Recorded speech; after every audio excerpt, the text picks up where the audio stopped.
Je m'appelle Céline, je suis la fondatrice de Jardin Intérieur. J'accompagne les indépendants à mieux se connaître pour entreprendre. Qu'est-ce que ça veut dire ? Je les accompagne à révéler leur pourquoi pour le communiquer ensuite au plus grand nombre. Et ça va passer notamment par le podcast. Je les forme à créer l'audio qui leur ressemble. J'ai commencé le podcast en 2020 et ce projet est venu en soutien à ma reconversion professionnelle. Il est vraiment venu même aux prémices puisque mon podcast m'a aidé à savoir vers où je voulais aller, ce que je voulais faire, ce qui me plaisait et ce qui me plaisait moins. Ça a simplement débuté avec la passion que j'avais pour les podcasts et les écoutes que je pouvais faire de Pauline Léniaud, Entreprendre dans la mode, de nombreux podcasts qui duraient longtemps et j'étais toujours bluffée en fait de la qualité de l'audio et de tout ce qu'on pouvait faire passer, que ce soit l'expertise ou même les émotions, tout ce qu'on peut faire passer par l'audio. Donc finalement, il n'y a pas eu la question d'aller vers un autre médium que le podcast puisque j'étais déjà surconvaincue par la qualité en fait et tout ce qu'on pouvait faire passer encore une fois par la voix. Alors la première anecdote qui me vient quand je lis cette question, c'est quand j'ai enregistré mon introduction. À ce moment-là, j'avais parlé à peu près à personne de ce projet de mon jardin secret finalement qui était de créer ce podcast et j'ai envoyé l'introduction que j'ai enregistrée sur mon téléphone à ma sœur pour savoir ce qu'elle en pensait, pour qu'elle me donne son feedback et rien que finalement de réécouter et de l'envoyer, j'étais déjà toute seule chez moi, rouge comme une tomate.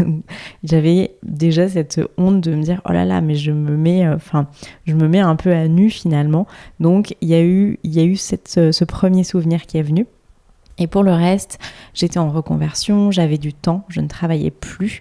Donc j'ai appris en toute autonomie, en autodidacte. Je dirais que non, ça n'a pas été trop galère. Par contre, ça a été beaucoup d'heures et beaucoup de patience pour me dire ça va aller, ça va le faire. Et pour ça, je ne peux que conseiller, même si c'est pas dans la question, la chaîne YouTube de Pauline Léniaud. Quand on veut apprendre en autodidacte et qu'on a du temps, elle donne plein d'outils, plein de tips qui sont très facilement utilisables quand on se lance.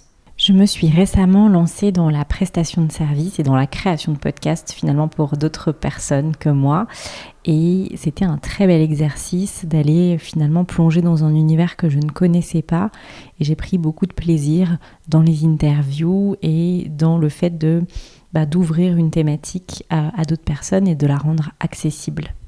Je crois qu'une grande partie de la réponse se trouve dans la question. Mon conseil, c'est de se lancer, d'essayer et vraiment d'apprendre par l'expérimentation. L'autre conseil serait de ne pas négliger la qualité de l'audio qui pour moi est un incontournable quand on veut se lancer dans le podcast. Je dirais que Podcast Magazine va me servir à 3 choses. La première, c'est le sentiment d'appartenance à un univers, à un secteur d'activité. La deuxième, c'est la culture podcast qui me semble indispensable d'approfondir au quotidien. Et la dernière, ce serait le pas de côté ou la prise de hauteur. Quand on est en fait en plein dans le sujet, des fois il est important de pouvoir réfléchir autrement, prendre un peu de hauteur et typiquement un magazine avec un contenu éditorial riche peut être utile en ce sens. On peut retrouver mon podcast pour commencer, Jardin Intérieur, plongé dans la découverte de soi et des autres sur toutes les plateformes de podcast. Plus largement, je suis assez active sur Instagram, Céline-8 Jardin Intérieur ou sur mon site internet www.jardinintérieur.fr pour avoir accès à mes offres de formation ou de prestation de services. Pour moi, Podcast Magazine représente une formidable opportunité de rassembler les acteurs du secteur, les connaissances, mais aussi les innovations autour de ce qui nous rassemble, la création de contenu. On est des millions à croire en l'avenir du podcast et ce magazine contribue à son développement. Pour y contribuer à votre tour et rejoindre la grande famille des passionnés de l'audio, rendez-vous sur KissKissBankBank pour précommander Podcast Magazine.